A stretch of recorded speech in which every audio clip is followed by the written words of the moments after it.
ಬಿಸಿಲಿನ ಅಬ್ಬರ ಜೋರಾಗಿದೆ. ಜಿಲ್ಲೆಯಲ್ಲಿ ಬರೋಬ್ಬರಿ 38 ಡಿಗ್ರಿ ಸೆಲ್ಸಿಯಸ್ ತಾಪಮಾನ ದಾಖಲಾಗಿದೆ. ತಾಪಮಾನ ಹೆಚ್ಚಳ ಹಿನ್ನೆಲೆಯಲ್ಲಿ ಆರೋಗ್ಯ ಇಲಾಖೆ ಹೈ ಅಲರ್ಟ್ ಆಗಿದೆ. ಬಿಸಿಲಿನ ಅಬ್ಬರ ಇದು. ಬಿಸಿಲಿನ ಹೊಡೆತ ಹಂಗಿದೆ. ದಾಖಲೆಯ ತಾಪಮಾನ ದಾಖಲಾಗಿದೆ 38 ಡಿಗ್ರಿ ಸೆಲ್ಸಿಯಸ್. ಆರೋಗ್ಯ ಇಲಾಖೆ ಕೂಡ ಹೈ ಅಲರ್ಟ್ ತೆಗೆದುಕೊಂಡಿದೆ. ಈಗ ಜಿಲ್ಲಾಸ್ಪತ್ರೆಯಲ್ಲಿ ತಾಪಮಾನ ನಿರ್ವಹಣಾ ವಾರ್ಡ್ ಅನ್ನು ಆರಂಭ ಮಾಡಿದ್ದಾರೆ. ಹೀಟ್ ಸ್ಟ್ರೋಕ್ಗೆ ಒಳಗಾದವರ ಚಿಕಿತ್ಸೆಗೆ ಆರೋಗ್ಯ ಇಲಾಖೆ ಸಜ್ಜಾಗಿದೆ. ಯಾಕಂದರೆ ದೇಹದ ಮೇಲೆ ಸಾಕಷ್ಟು ಪರಿಣಾಮಗಳನ್ನು ಬೀರುತ್ತಾ ಈ ಟೈಮಲ್ಲಿ. ಯಾಕಂತಂದರೆ ನೋಡಿ, ನಾವು ದೇಹವನ್ನು ಯಾವಾಗಲೂ ತಂಪಾಗಿಡಬೇಕು. ಈ ಟೈಮ್ನಲ್ಲಿ 38 ಡಿಗ್ರಿ ಸೆಲ್ಸಿಯಸ್ಸು 40 ಡಿಗ್ರಿ ಸೆಲ್ಸಿಯಸ್ ಅಂದರೆ ರಣ ಬಿಸಿಲಿದು. ರಸ್ತೆಯಲ್ಲಿ ಆಮ್ಲೆಟ್ ಹಾಕಿದರೆ, ತಲೆ ಮೇಲೆ ಆಮ್ಲೆಟ್ ಹಾಕಿದರೆ ಹಾಗೆ ಬಂದುಬಿಡುತ್ತೆ. ಅಂಥ ಬಿಸಿಲಿದೆ. ಈಗ ತಂಪು ಪಾನೀಯಗಳು, ಕಲ್ಲಂಗಡಿ, ಈ ರೀತಿ ಮಜ್ಜಿಗೆ ಅದರ ಮೊರೆ ಹೋಗೋದು ಬೇಡ.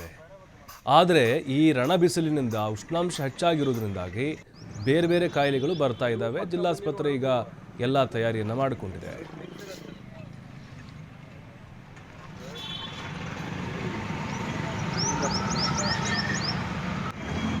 ರಾಜ್ಯದಲ್ಲಿ ಬಿಸಿಲಿನ ತಾಪಮಾನಕ್ಕೆ ಸಾಕಷ್ಟು ಜನರು ಕೂಡ ಹೈರಾಣಾಗಿರುವಂಥದ್ದು. ಅದರಲ್ಲಿ ಕೂಡ ಮುಖ್ಯವಾಗಿ ರಾಜ್ಯ ಸರ್ಕಾರ ಮತ್ತು ಜಿಲ್ಲಾಡಳಿತಕ್ಕೆ ಈಗಾಗಲೇ ಮುಂಜಾಗ್ರತಾ ಕ್ರಮವಾಗಿ ಕಟ್ಟುನಿಟ್ಟಿನ ಕ್ರಮವನ್ನು ತೆಗೆದುಕೊಳ್ಬೇಕು ಅನ್ನೋ ನಿಟ್ಟಿನಲ್ಲಿ ಈಗಾಗಲೇ ಹೇಳಿರುವಂಥದ್ದು. ನಾನೀಗ ಸದ್ಯ ಬಾಗಲಕೋಟೆ ಜಿಲ್ಲೆಯ ನವನಗರದ ಜಿಲ್ಲಾ ಆಸ್ಪತ್ರೆಯ ಮುಂಭಾಗದಲ್ಲಿ ಇರುವಂಥದ್ದು. ನೀವು ದೃಶ್ಯಾವಳಿಗಳಲ್ಲಿ ನೋಡ್ಬೋದು.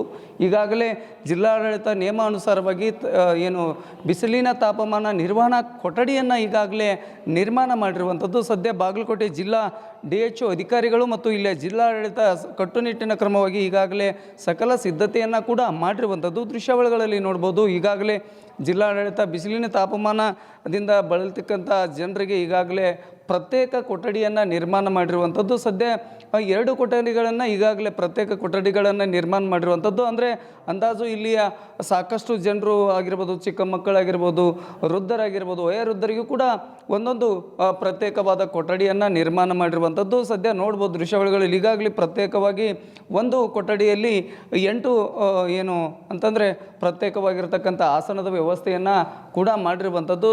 ಸದ್ಯ ಇಲ್ಲಿ ಯಾವ ರೀತಿ ಅಂದರೆ ಆಕ್ಸಿಜನ್ ಪ್ರಮಾಣವನ್ನು ಕೂಡ ಕಟ್ಟುನಿಟ್ಟಿನ ಪ್ರಮಾಣದಲ್ಲಿ ಇರ್ತಕ್ಕಂಥ ಕೊಠಡಿಯನ್ನೇ ಇವರಿಗೆ ಪ್ರತ್ಯೇಕವಾಗಿ ಮಾಡ್ತಿರುವಂಥದ್ದು. ಈ ಭಾಗದಲ್ಲಿ ನೋಡ್ಬೋದು ಆಕ್ಸಿಜನ್ ಅಂದರೆ ಪ್ರತ್ಯೇಕವಾಗಿರ್ತಕ್ಕಂಥ ಆಕ್ಸಿಜನ್ ಈ ಮೂಲಕವಾಗಿ ಇಲ್ಲಿ ಹೆಚ್ಚಿದರೆ ಇಲ್ಲಿಯ ಜನರಿಗೆ ವ್ಯವಸ್ಥಿತವಾಗಿ ನಿರ್ಮಾಣ ಮಾಡಲಿಕ್ಕೆ ಇವತ್ತು ಏನು ಸರ್ಕಾರ ಸುತ್ತೋಲೆ ಪ್ರಕಾರವಾಗಿ ಇವತ್ತೇ ಪ್ರತ್ಯೇಕ ಕೊಠಡಿಯನ್ನು ನಿರ್ಮಾಣ ಮಾಡಬೇಕು ಅನ್ನೋ ನಿಟ್ಟಿನಲ್ಲಿ ಈಗಾಗಲೇ ಜಿಲ್ಲಾಡಳಿತ ಸೂಚನೆಯನ್ನು ನೀಡಿರುವ ಹಿನ್ನೆಲೆಯಲ್ಲಿ ಇವತ್ತು ಈಗಾಗಲೇ ಪ್ರತ್ಯೇಕ ಕೊಠಡಿಯನ್ನು ಕೂಡ ನಿರ್ಮಾಣ ಮಾಡಿರುವಂಥದ್ದು. ಈಗ ಸದ್ಯ ಸಾಕಷ್ಟು ಪ್ರಮಾಣದಲ್ಲಿ ಇಲ್ಲಿಯ ಜಿಲ್ಲಾಡಳಿತ ಸಾಕಷ್ಟು ಕಟ್ಟುನಿಟ್ಟಿನ ಕ್ರಮಗಳನ್ನು ವಹಿಸಬೇಕು. ಅಂದರೆ ಬೆಳಗ್ಗೆ 6 ಗಂಟೆಯಿಂದ ಮಧ್ಯಾಹ್ನ ಅಂದರೆ 12 ಗಂಟೆ ಒಳಗಾಗಿ ತಾವು ಮುಂಜಾಗ್ರತಾ ಕ್ರಮವಾಗಿ ಹೊರಗಡೆ ಬರಬೇಕು ಮತ್ತು ಮಕ್ಕಳನ್ನು ಯಾವುದೇ ರೀತಿಯಾಗಿ ಮುಂಜಾನೆ ಮತ್ತು ಸಾಯಂಕಾಲ ಮಾತ್ರ ಹೊರಗಡೆ ಕಳಿಸ್ಬೇಕು ಅನ್ನೋ ನಿಟ್ಟಿನಲ್ಲಿ ಈಗಾಗಲೇ ಜಿಲ್ಲಾಡಳಿತ ಕಟ್ಟುನಿಟ್ಟಿನ ಕ್ರಮವನ್ನು ವಹಿಸ್ಕೊಂಡಿರುವಂಥದ್ದು. ಅದರಲ್ಲಿ ಮುಖ್ಯವಾಗಿ ಇಲ್ಲಿಯ ಜಿಲ್ಲಾಡಳಿತ ಹೇಳ್ತಿರ್ತಕ್ಕಂಥದ್ದು ಇಲ್ಲಿ ಮೃದುವಾದ ಬಟ್ಟೆಗಳನ್ನು ಅಂದರೆ ಕಾಟನ್ ಬಟ್ಟೆಗಳನ್ನು ಹಾಕ್ಕೊಂಡು ತಾವು ಇರಬೇಕು ಮತ್ತು ತಂಪು ಪಾನೀಯಗಳಿಗೆ ಹೆಚ್ಚು ಮಹತ್ವವನ್ನು ಕೊಡಬೇಕು ಅನ್ನೋ ನಿಟ್ಟಿನಲ್ಲಿ ಈಗಾಗಲೇ ಜಿಲ್ಲಾಡಳಿತ ಸಕಲ ಸಿದ್ಧತೆಯನ್ನು ಕೂಡ ಮಾಡಿರುವಂಥದ್ದು. ಆದರೆ ಇಲ್ಲಿಯ ವೃದ್ಧರಾಗಿರ್ಬೋದು, ಯಾವುದೇ ರೀತಿ ಮಕ್ಕಳಿಗೆ ತೊಂದರೆ ಆಗಬಾರ್ದು ಅಂದರೆ ಸನ್ ಸ್ಟ್ರೋಕ್ ಆಗದೆ ತೊಂದರೆಯಿಂದ ಬಳಲ್ತಕ್ಕಂಥ ಜನರಿಗೆ ಏನಂತಂದರೆ ಪ್ರತ್ಯೇಕ ಒಂದು ಆಸನದ ವ್ಯವಸ್ಥೆಯ ಒಂದು ಕೊಠಡಿಯನ್ನು ನಿರ್ಮಾಣ ಮಾಡಿರುವಂಥದ್ದು. ಇದು ಬಾಗಲಕೋಟೆಯಿಂದ ಗುರು ಹಿರೇಮಠ್, TV5.